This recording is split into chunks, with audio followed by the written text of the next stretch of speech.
Walking out in a small woodland lot today, not a forest, but a woodland lot. And the beautiful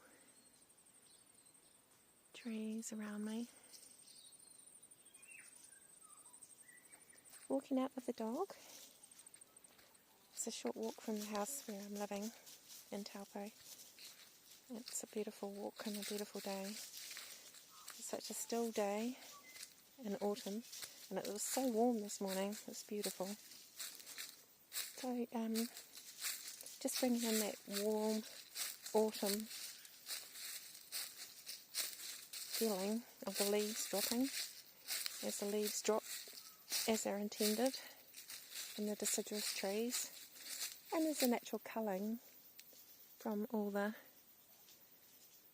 evergreen trees too, because the old leaves, it's time for them to fall off, and a time for new growth as the autumn rains starting to come. You get the new growth coming through for the evergreen trees, and then they shoot new leaves and beautiful new colours. Look at that gorgeous fern. I think it was a houseplant, but it's not. Yeah. So it's a lovely time of the year, and as the leaves on the deciduous trees drop, the hormones stop producing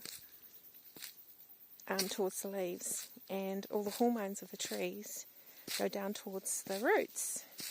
So in autumn and winter, the emphasis on the trees is to discard what they don't need, declutter, de-leaf, and send all their goodness and their energy from all the photosynthesis and carbohydrate making that they did in the summertime, gets sent down into the roots in the winter, autumn and winter, and the roots do all their growing, most of their growing, major growing, especially the tap roots, in the autumn and winter, when everything is dormant and the sap is not flowing. So in the sap is water, carbohydrates, and growth hormones. So people don't realise often that trees have their own growth hormone. There is a synthetic growth hormone called gibberellic acid that's sprayed on a lot of fruit trees, unfortunately, to help them fruit better. I don't like that sort of practice myself, but there is natural hormones in the trees that reposition these hormones, and they send it down into the roots in the winter. And come springtime, all that goodness, all that water, food, carbohydrates that have been stored in the roots over winter, as it's been the tree's been hibernating, or so-called hibernating. You might think it's hibernating because the leaves are all gone on the deciduous trees, but it's actually growing heaps in the roots. All that goodness gets sent back up, and the hormones are repositioned to go back into the branches and the branchlets and grow leaves again and grow these beautiful, beautiful shades of colours. Trees all have different colours, of course, different hues of green, but there's red leaf trees, there's golden leaf trees like the golden elm, beautiful burgundy leafed trees like the copper beech. There's variegated leaves like the mountain ashes, and there's trees of natural chimera sports, they're called, where they have a natural variegation that's happened. And sometimes this is genetically modified through breeding programs. So, for instance, you might find in the nature a tree that, like a hoheria, for instance, this hoheria here,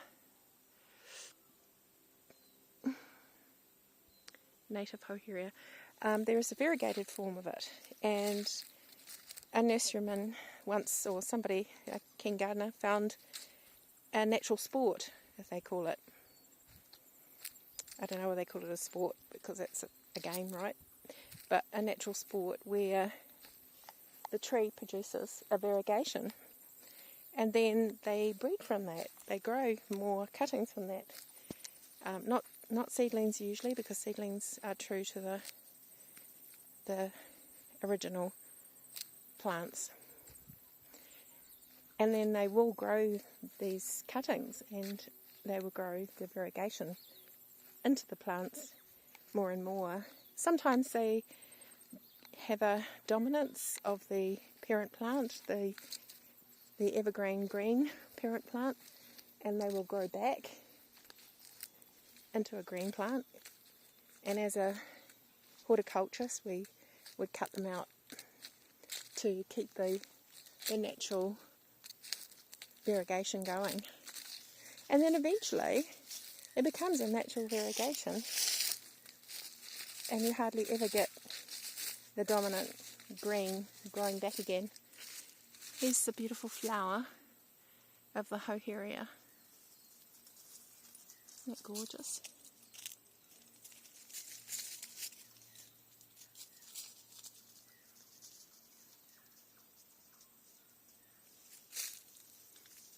Got a slight scent too.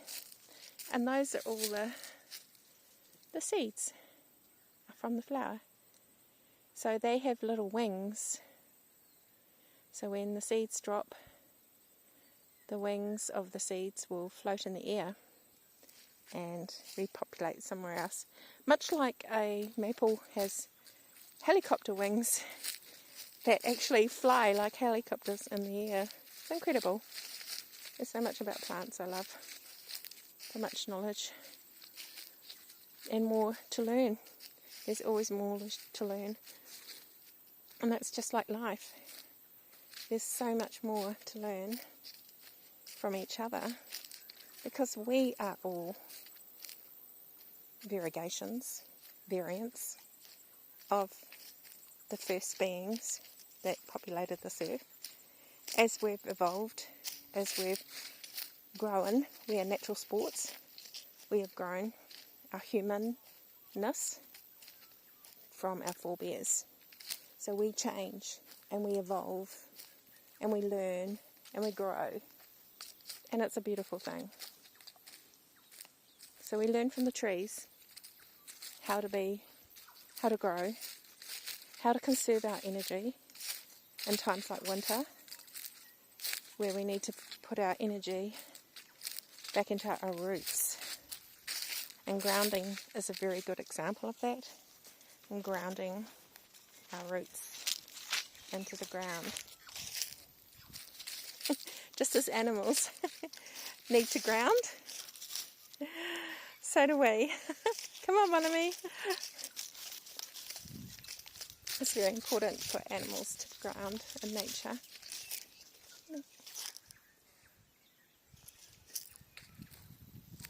Yeah, you can hear the toi today. It's beautiful.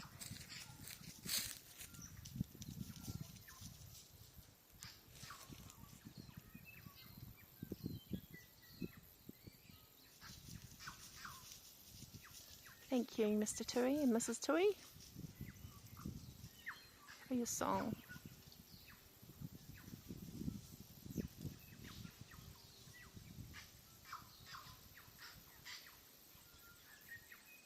Today.